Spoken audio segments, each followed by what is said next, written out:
이 시간 하나님이 주시는 성경 말씀 보겠습니다. 성경 말씀은 시편 22편 6절부터 11절까지의 말씀 합독하여 받겠습니다. 나는 벌레요 사람이 아니라 사람의 해방거리요 백성의 조롱거리이다. 나를 보는 자는 다 비웃으며 입술을 삐죽이고 머리를 흔들며 말하되 저가 여호와께 의탁하니 구원하실걸, 저를 기뻐하시니 건지실걸 하나이다. 오직 주께서 나를 모태에서 나오게 하시고 내 모친의 젖을 먹을 때에 의지하게 하셨나이다. 내가 날 때부터 주께 맡긴 바 되었고 모태에서 나올 때부터 주는 내 하나님이 되셨사오니 나를 멀리하지 마옵소서. 환난이 가깝고 도울 자가 없나이다. 아멘. 나는 예배하네. 어떤 상황에도 나는 예배하네. 부르신 곳에 우리 모두는 어려움과 혼돈의 때를 지나고 있습니다. 이런 때에 우리에게 필요한 것이 무엇일까요? 그것은 소망입니다. 고난주간 특별 새벽기도의 자리에서 주님의 임재와 약속의 말씀, 그리고 공급해 주시는 은혜를 통해 세상에 잃어버린 소망을 보게 될 것입니다. 바로 그 소망이 있는 고난주간 특별 새벽기도의 자리에 여러분을 초대합니다. 어떤 상황에도 나는 예배하네. 살아가면서 사람들에게 멸시를 받기도 합니다. 그리고 우리는 살아가면서 사람들에게 천대를 받기도 하지요. 혹시 천대받고 멸시받는 것으로 우리의 삶이 상처가 되고 아픔이 된다면 오늘 이 시간 성령께서 그런 마음을 가지고 있는 우리 모두에게 위로와 소망의 은혜가 있기를 간절히 축복합니다. 우리는 계속해서 고난주간 특별 새벽기도회를 통해 소망에 대한 것 묵상하고 있습니다. 인생을 살다 보면 한 치 앞도 앞을 내다볼 수 없는 어두운 때를 지낼 때가 참으로 많습니다. 특히 사회가 요즘처럼 어지럽고 혼돈하면 그럴수록 더욱 어둠의 시간들은 길어지기만 하는 것처럼 느껴질 때가 많습니다.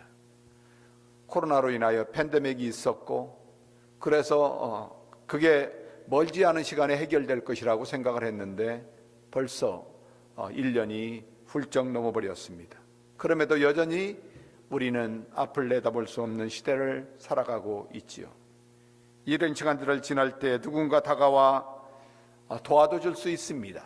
그리고 위로해 줄 수도 있습니다. 그리고 그런 사람들이 있다면 참으로 좋겠죠. 그런데 그런 것들도 또한 대단히 제한적이라는 것을 우리는 금방 알 수가 있습니다. 그리고 그 도움이 지금 당하고 있는 어려움의 긴 터널을 지나게 할 수는 없을 것입니다. 우리는 어려움을 당할 때 보면 어려움을 당하는 것도 힘듭니다. 그러나 그것보다 더 힘든 것은 그 어려움으로 인해 사람들에게 무시를 당하고 사람들에게 멸시를 당하고 천대를 받는 것이라고 생각합니다. 멸시와 천대는 나를 모르는 사람이 멸시하고 천대하지 않습니다. 그래도 나를 잘 안다고 또 나를 이해한다고 또 나와 가장 가까이 있고 나와 마음을 같이 한다고 하는 가장 가까운 사람들에게 더 천대를 받을 때가 많고 무시를 당할 때가 많습니다. 그래서 멸시와 천대를 받을 때는 참기가 매우 힘들지요. 많은 상담자들은 사람들에게 멸시를 받고 천대를 받고 그것으로 인하여 상처를 받을 때 어떻게 해야 하는지 여러 가지 방법들을 제시하기도 하지만 백약이 무효할 때가 많습니다. 그렇다면 사랑하는 여러분, 소망을 잃어버린 세대를 살아가고 있고 우리의 사회는 멸시와 천대로 말미암아 가진다와 가지지 않은 자들이 그렇게 공존하면서도 함께 살아갈 수 없는 그런 세대를 살아가면서 성령께서 그런 세대를 살고 있는 우리에게 성령께서 성경을 통해 세상에 제시하는 소망 있습니다. 그것은 죄인을 대신해서 고난을 받으신 만왕의 왕이신 우리 주님 예수 그리스도라고 성경은 그렇게 세상을 향하여 말씀하고 있습니다. 그리고 그 예수 그리스도에게 소망을 가진 사람에게 하나님은 영원한 생명 담보하시고 천국의 은혜를 주시겠다고 약속하고 있는 말씀을 볼 수가 있습니다. 이사야를 통하여 53장의 5절의 말씀은 우리 예수님에 대한 말씀을 합니다. 우리 예수님께서 찔린 것은 우리의 허물을 인함이라고 말씀합니다. 그가 상한 것은 우리의 죄악을 인함이라고, 그가 징계를 받음으로 우리가 평화를 누린다고 말씀합니다. 또한 그가 채찍에 맞으신 것은 바로 우리의 나음을 위해서라고 말씀하지요. 그렇습니다. 주님이 죄 없으신 분인 것을 우리는 너무나 잘 압니다. 그럼에도 불구하고 주님이 그렇게 고난을 받으시는 이유는 우리의 허물 때문이었고, 주님이 그런 고난을 받으시는 것은 우리의 죄악 때문이었습니다. 더 나아가서 주님의 징계를 받고 고통스러워하는 것, 하나님께서 우리 주님 예수님에게, 죄 없으신 분에게 우리의 죄를 담당하시고 잃어버린 평화를 회복하시기 위하여 주님은 기꺼이 주님이 주셔야 했던, 받으셔야 했던 징계를 받으심으로 우리가 주님 안에서 세상이 줄 수 없는 평안을 누리지요. 그리고 주님이 채찍에 맞으셨습니다. 빌라도의 병경들에게 채찍이 맞음으로 주님께서 우리가 맞아야 할 그 채찍을 맞으시고 우리에게 나음을 주셨다, 그렇게 말씀합니다. 소망이 되기 위해서는 소망이 반드시 소망의 주체인 하나님이셔야 한다고 말씀합니다.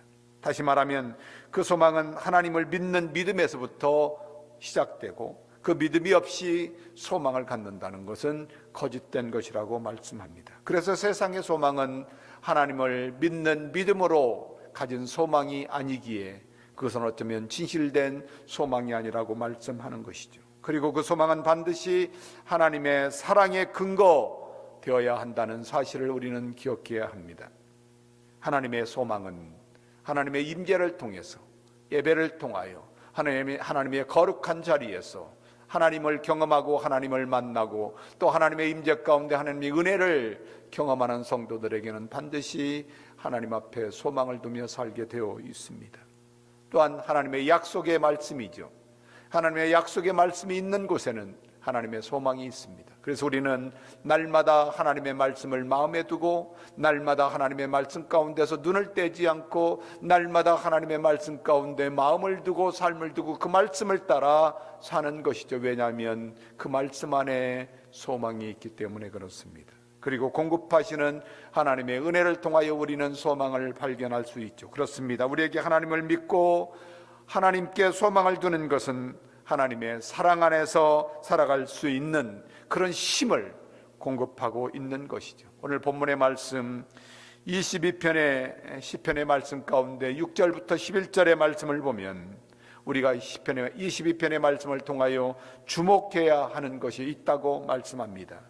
이 시에서 나타난 다윗의 처절한 울부짖음과 부르짖음은 그저 그의 개인의 억울함과 살기 힘든 것과 또 삶의 많은 어려움 때문에, 그런 고난 때문에 하나님 앞에 단순히 탄식하는 것이 아니었다는 사실입니다.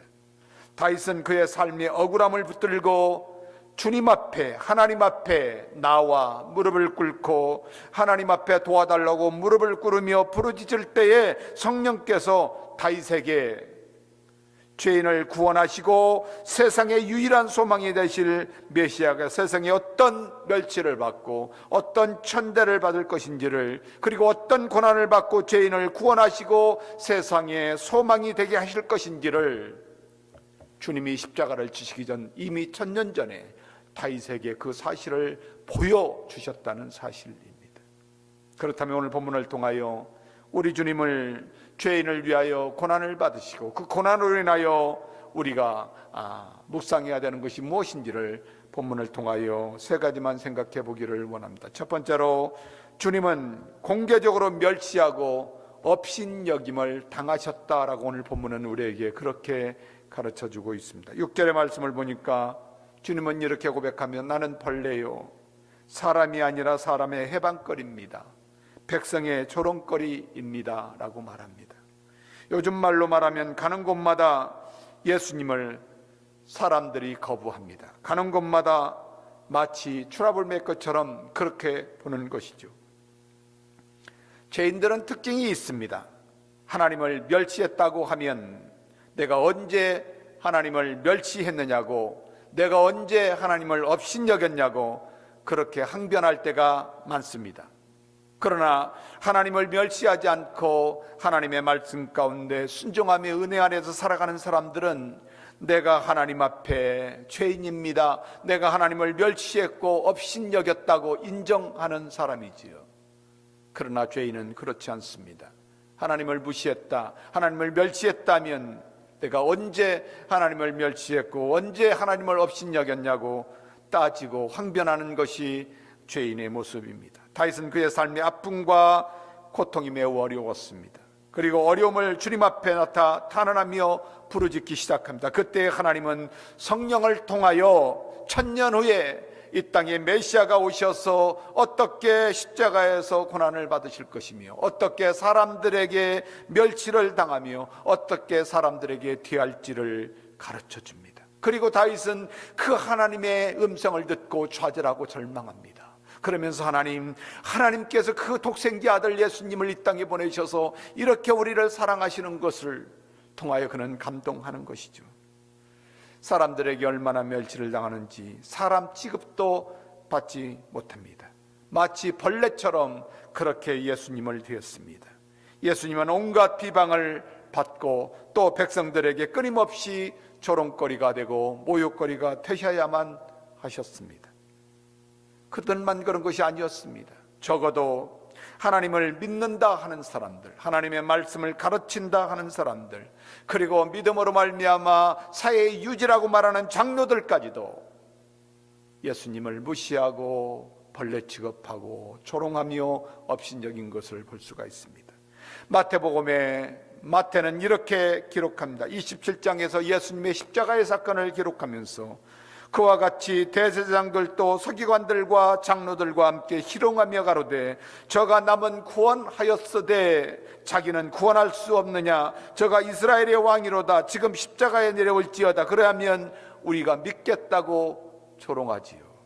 저가 하나님을 신뢰하니 하나님이 저를 기뻐하면 이제 구원하실지라, 제 말이 나는 하나님의 아들이라 하였도다.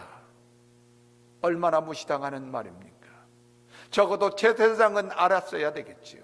적어도 장로들은 믿음으로 말미암아 정말로 하나님을 믿고 의지하고 따른다는 장로들은 깨달았어야 되겠죠. 아니, 하나님의 말씀을 가르치는 서기관이라면 적어도 예수님이 하나님의 아들이라고 말씀할 때 성경에 돌아가서 하나님이 구약의 말씀 가운데 어떻게 말씀하셨는지를 더욱더 묵상하고 연구하며 깨달아 하나님 앞에 광구하여 예수님 그분이 바로 하나님의 아들인 것 조롱할 일이 아니었지요. 벌레 취급할 일이 아니었습니다. 그런데 여러분, 그 벌레 취급을 받은 게 누구를 위한 것이었습니까?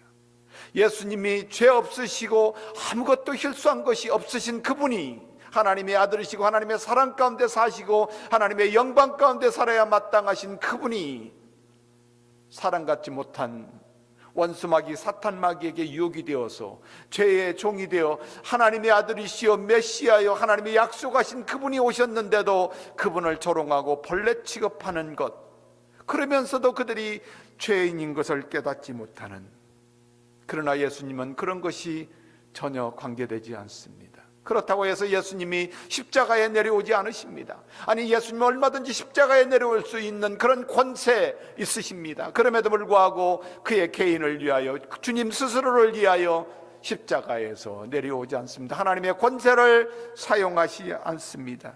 그리고 얼마나 더럽고 추악한지, 자기가 무슨 죄를 지었는지로 알지 못하는 미련하고 어리석고 추악하고 정말 멸망받아 마땅한 죄인들을 위하여 예수님은 그 멸치를 받으셔야 했습니다. 그 조롱을 받으셔야 했습니다. 주님은 기꺼이 하나님의 뜻을 따라 모욕거리가 되기를 자원하신 분이었습니다. 이사야 선지자는 계속해서 말합니다. 그가 멸시를 받아 사람들에게 버림을 받았으며 강도를 많이 겪으며 질고를 아는 자라 마치 사람들이 그에게 얼굴을 가리는 것 같이 멸시를 당하셨다. 우리는 그를 귀히 여기지 않았다. 그렇습니다. 우리는 과연 주님을 귀히 여기셨는가요? 아니, 예수님을 믿는다 하면서도 여전히 우리는 예수님의 말씀 따라 살지 않습니다. 예수님을 중심의 주님으로 믿고 주님 따라 살기를 거부합니다. 왜 그렇습니까? 두려워서 그럴 수도 있겠죠. 아니면 그 주님을 귀하게 여기지 않기 때문에 그럴 수도 있겠죠. 그런데 우리가 또 한 가지 실수하는 게 있습니다. 이사야 선지자를 통하여 우리에게 가르쳐주는 또 한 가지의 실수는, 우리는 실로 우리의 질고를 지고 우리의 슬픔을 당하셨는데 우리가 생각하기에는 그는 징벌을 받아 하나님께 매를 맞는다고 그렇게 생각합니다. 십자가의 고통, 예수님 아니라 누구라도 견디기 힘든 고통이죠. 그러나 예수님은 더 아프게 하는 것은 육신의 고난의 고통도 있었습니다. 십자가의 고통도 있었습니다. 그러나 그것보다 더 아픈 것은 예수님을 거부함으로 그들이 당해야 될, 예수님을 거부한 인간들이 당해야 할 멸망과 심판과 영원한 죽음은 결코 그럴 마음을 가볍게 만들지 않는 것이죠. 그러나 하나님은 기꺼이 그 죄인을 위하여 독생자 아들 되시는 예수님을 십자가에 내어주시고 우리의 죄를 그분에게 담당시키셨다고 성경은 우리에게 가르쳐주고 계십니다. 그렇습니다. 우리가 받아야 할 멸시였습니다. 우리가 받아야 할 업신여김이고 천대였습니다. 그러나 내 주님 예수님은 죄가 없으심에도 기꺼이 죄인들에게 업신여김을 당하고 죄인들에게 멸시를 받아 하나님의 뜻을 따라 십자가에서 죽임을 당하죠. 두 번째로 우리가 생각할 것은 모태에서부터 하나님을 온전히 믿고 신뢰했다, 그렇게 주님은 말씀합니다. 우리 주님은 어머니의 태중에 날 때부터 하나님을 의탁했고 하나님 앞에 그의 몸을 맡기셨다라고 오늘 본문은 그렇게 말씀하고 있습니다. 구절을 통하여 다윗을 통해 우리에게 가르쳐 주시는 것은 오직 주님께서 나를 모태에서 나오게 하시고 내 모친의 젖을 먹을 때에 의지하게 하셨습니다. 여기서 주님은 곧 하나님이십니다. 내 주님 예수님의 주님이신 하나님이시죠. 하나님께서 마리아의 몸을 입고 이 땅에 인간으로 오게 하시고 그의 몸을 빌려서 이 땅에 아이로 낳게 하신 것도 하나님이시고, 어머니의 젖 마리아의 젖을 말고 마리아의 젖을 먹을 때도 그때부터도 하나님은 나의 하나님이셨습니다. 적어도 우리는 그런 고백이 있었습니까? 어머니의 태중에서 날 때부터 죄악으로 난 인생이지만 그때부터 지금까지 영원토록 하나님은 나의 하나님입니다 라고 고백하실 수 있으신가요? 우리는 죄인 중에 개수로 아담의 몸을 입고 이 땅에 났습니다. 그리고 모든 인생은 다 하나님을 의지하지 않고 하나님을 신뢰하지 않았습니다. 그러나 우리 주님은 다릅니다. 사람들은 자기가 모태신앙이라고 말합니다. 어머니가 믿음으로 뱃속에서부터 자기가 잉태되어서 났다고 얘기를 합니다. 그런데 하는 짓을 보면 모태신앙이 아닌 것처럼 보일 때가 많지요. 불행한 일입니다. 그럼에도 여전히 그들은 하나님을 믿는다고 하죠. 그러나 예수님은 그러지 않았습니다. 내 주님 예수님은 어머니의 몸속에서 날 때부터 하나님은 나의 하나님이었고, 어머니의 젖을 빨고 자랄 때도 하나님은 나의 하나님이었고, 십자가를 지시는 그리고 멸시와 천대를 받는 이 시간에도 하나님은 나의 하나님이셨다고 그렇게 고백하지요. 그분이 저와 여러분의 주님이십니다. 마지막으로 환난이 가까울수록 하나님의 도우심 말고는 없다고 주님은 고백합니다. 우리는 환난을 당하고 어려움을 당하면 사람들에게, 세상에게 눈을 돌릴 때가 있습니다. 그러나 주님은 그 어려움과 멸시와 천대 가운데도 주님은 세상의 눈을 돌리지 않습니다. 사람의 환이나 사람의 인정이나 사람의 명예에 내 주님은 목마르지 않으셨습니다. 세상의 물질에, 세상의 어떤 권력에 주님은 목마르지 않으셨습니다. 그들을 기대지 않으셨습니다. 오직 어릴 때부터, 아니 영원부터 영원까지 계시는 그 하나님만 의지하고, 하나님 앞에 하나님, 환난이 가깝습니다. 죽을 날이 가깝습니다. 아니 죽을 시간이 가깝습니다. 하나님 나를 도와달라고. 무슨 도움입니까? 아니 십자가에서 죽게 해달라고 하나님 앞에 도움을 청하는 것이죠, 여러분. 만약에 십자가에서 내 주님 예수님이 죽지 않으셨다면, 고난받지 않았다면 우리는 나음을 입지 못해요. 우리는 구원을 받지 못해요. 우리는 영원한 죄인으로 영원한 지옥의 형벌에서 살아가야 하는 존재입니다. 그러나 할렐루야, 우리 주님 예수님을 하나님은 성령으로 신껏 도우셔서 십자가에서 죽으시도록 그렇게 내어주셨습니다.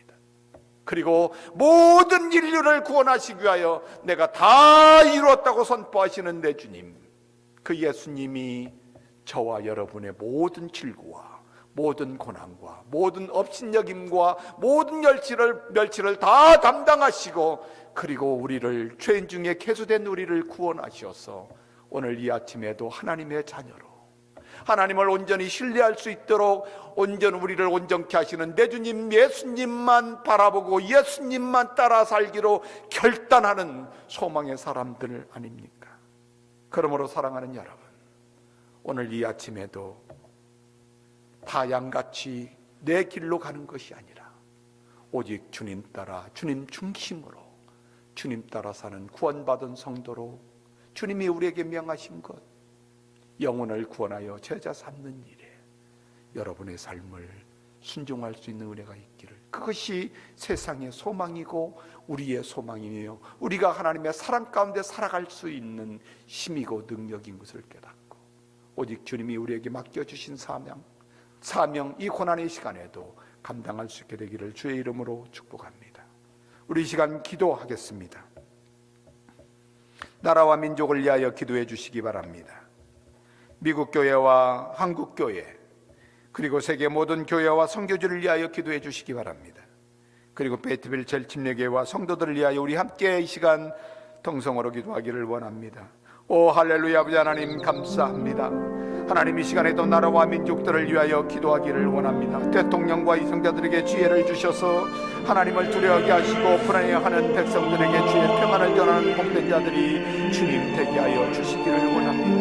하나님, 코로나 바이러스로 인하여 건강을 잃어버린, 그리고 확진자가 되어서 하나님 사람들에게 무시당하고 멸시당하는 사람들을 주님 위로하여 주시고 치료하여 주시고, 또한 주의 참여는 모든 의료진들 하나님 지켜주시고, 또 그들의 건강 또한 주님께서 지켜주셔서 이 어려운 때에 주님 앞에 돌아와 주님 앞에 소망을 두는 믿음의 은혜가 있게 하여 주시기를 간절히 원합니다. 하나님, 의료진들에게 지혜를 주셔서 지금은 우리를 죄에서 구원하시기 위하여 십자가의 은혜를 허락하신 우리 구주 예수 그리스도의 은혜와 아버지 하나님의 극진하신 사랑하심과 성령 하나님의 인도하시고 교통하시고 축복하심의 은혜가 오늘 예배 마치고 복음 들고 세상을 향하여 나아가는 주님 중심의 주님을 따르는 제자들 머리 위에, 또한 가정과 자녀들 위에, 또 하는 복음을 위하여 애쓰고 수고하는 모든 생업 위에,